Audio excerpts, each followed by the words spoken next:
આ વિડીયો દરેક લોકો સુધી શેર કરજો જે પોતાના બાળકોની તસવીરો સોશિયલ મીડિયા ઉપર શેર કરતા હોય. આસામ પોલીસે એક એડવાઇઝરી બહાર પાડી છે કે આજના ડિજિટલ યુગમાં દરેક માતા પિતા પોતાના બાળકોની ખુશીઓ, સિદ્ધિઓ અને યાદગાર પળો સોશિયલ મીડિયા ઉપર શેર કરવા ઈચ્છે છે. બાળકનો જન્મદિવસ હોય, સ્કૂલનો કાર્યક્રમ હોય કે કોઈ પણ ખાસ ઉપલબ્ધિ હોય, આપણે ગર્વથી ફોટા અને વિડીયો પોસ્ટ કરીએ છીએ. પરંતુ ઘણી વખત આ નિર્દોષ લાગતી પોસ્ટ બાળકો માટે ગંભીર સાયબર જોખમો ઉભા કરી શકે છે. ઘણા લોકો અજાણતા જ બાળકોનું પૂરું નામ, સ્કૂલનું નામ, ધોરણ, રોજિંદા જવાના સ્થળો અથવા ઘરનું લોકેશન અને real time update social media ઉપર મૂકી દે છે. આવી માહિતી સાયબર ગુનેગારો માટે સોનાની ખાણ સમાન બની શકે છે. આ માહિતીનો ઉપયોગ કરીને ખોટા સોશિયલ મીડિયા એકાઉન્ટ બનાવી શકાય છે, ઓળખની ચોરી થઈ શકે છે અથવા બાળકોને ઓનલાઈન ટાર્ગેટ કરવામાં આવી શકે છે.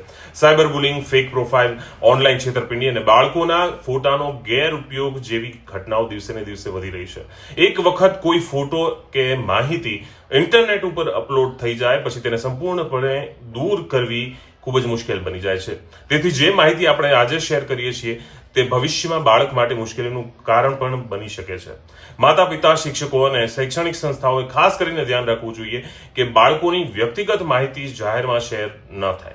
ફોટા પોસ્ટ કરતા પહેલા પ્રાઇવસી સેટિંગ્સ ચકાસો, લોકેશન ટેગિંગ ટાળો અને એવી માહિતી શેર ન કરો જેનાથી બાળકની ઓળખ અથવા તેની દૈનિક પ્રવૃત્તિઓ વિશે કોઈ અજાણ્યો વ્યક્તિ જાણકારી મેળવી શકે.